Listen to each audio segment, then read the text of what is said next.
네, 안녕하세요. 김기준 한의원보험 김기준 원장입니다. 진료를 하다 보면 자녀를 가진 부모님들이 대부분 우리 아이의 키가 남자는 보통 180 이상, 여자는 165 이상을 원하시는데 과연 이렇게 키가 잘 크기 위해서 언제 성장 치료를 해야 되는지 궁금하실 텐데요. 오늘 그 이야기를 들려드리도록 하겠습니다. 제가 진료를 하다 보면 사춘기 시기가 한참 지나서 성장판이 거의 닫혀가는 시기에 내원하는 경우가 종종 있습니다.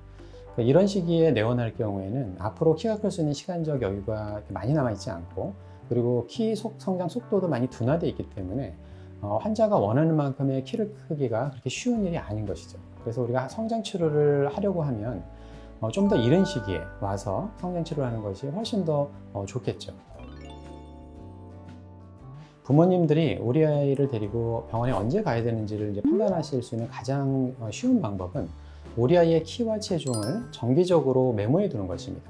보통 3개월 정도에 한 번씩 일요일 날 아침에 공복에 체중을 재시고 키를 메모해 두시면 일정 기간 우리 아이의 키 체중이 어떻게 움직이는지를 금방 알 수 있겠죠. 3개월, 6개월 동안에 우리 아이의 키 체중이 현저하게 늘지 않고 있다라고 하면 어떤 문제를 안고 있을 가능성이 높습니다. 그런 문제는 어떤 병적인 상태가 아니라 기능적인 문제일 가능성이 높은데요. 되게 밥을 잘 먹지 않거나 체중이 늘지 않는 경우, 그리고 잔병 치레가 많아서 항생제를 계속 반복적으로 먹고 있는 아이들, 알러지가 많다든지 잠을 잘 못 잔다든지 이런 여러 가지 기능적인 문제를 안고 있을 가능성이 높기 때문에 이런 경우에는 한의원에 내원하셔서 성장 진료를 받아보시는 것이 좋겠습니다. 사춘기 시기에는 1년에 평균 7cm 정도로 급성장을 하는 시기인 반면에 앞으로 키가 클 수 있는 시간이 많이 남아있지 않죠. 사춘기 시기에는 보다 집중적인 치료를 통해서 좀 더 큰 효과를 기대하는 치료를 하게 되는 것이고요.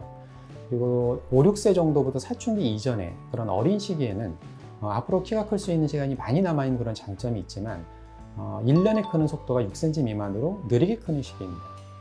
키라는 거는 남들보다 2배 이상 크거나 이럴 수 있는 게 아니기 때문에 1년 동안에 조금씩 격차를 줄여가는 그런 전략을 통해서 장기간 우리가 성장할 수 있는 그런 시간을 확보하게 되는 것이죠. 그래서 어릴 때 치료를 시작하는 것이 성장 치료에 훨씬 더 유리하다고 볼 수가 있습니다.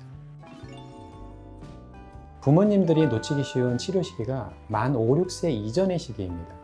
이 5, 6세 이전의 시기는 우리가 앞으로 성장할 수 있는 시간이 충분히 많이 남아있을 뿐만 아니라 1년 동안 크는 키가 사춘기 이상으로 급성장을 하는 시기이기 때문에 이 시기에 성장에 문제가 생기면 또래보다 격차가 현저히 많이 벌어질 수가 있고, 또한 이 반대로 잘 관리를 하면 빠르게 성장 속도를 쫓아갈 수 있는 그런 중요한 시기이기도 하죠.